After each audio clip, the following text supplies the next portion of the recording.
মুখ্যমন্ত্রী হুঁশিয়ারির পরে লোহা পাচারের অভিযোগে দুর্গাপুরে দুই তৃণমূল নেতাকে গ্রেফতার করেছে পুলিশ। দুর্গাপুর 3 নম্বর ব্লক সভাপতি রিন্টু পাঁজা এবং প্রাক্তন তৃণমূল কাউন্সিলর অরবিন্দ নন্দীকে দুর্গাপুর কোক ওভেন থানায় জিজ্ঞাসাবাদের পর গ্রেফতার করা হয়েছে। রিন্টু পাঁজা দুর্গাপুরে 42 নম্বর ওয়ার্ডের তৃণমূল কাউন্সিলর প্রিয়াঙ্কি পাঁজার স্বামীও। তাদের বিরুদ্ধে লোহা পাচারের অভিযোগ রয়েছে। বৃহস্পতিবারে মুখ্যমন্ত্রী মমতা বন্দ্যোপাধ্যায় তৃণমূল নেতারা দুর্নীতির সঙ্গে জড়িত থাকলে তাদের কলার ধরে গ্রেফতারের কথা বলেছিলেন। যদি অভিযুক্ত তৃণমূল নেতাদের দাবি দল পাশে রয়েছে।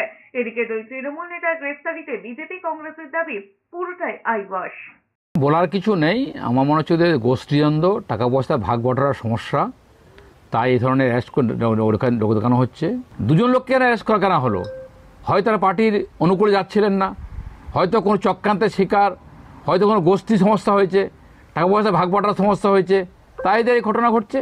যদি অ্যারেস্ট করতে হয় তাহলে সারা বাংলা জুড়ে হাজার হাজার তৃণমূল কংগ্রেসের লোক অ্যারেস্ট হবে।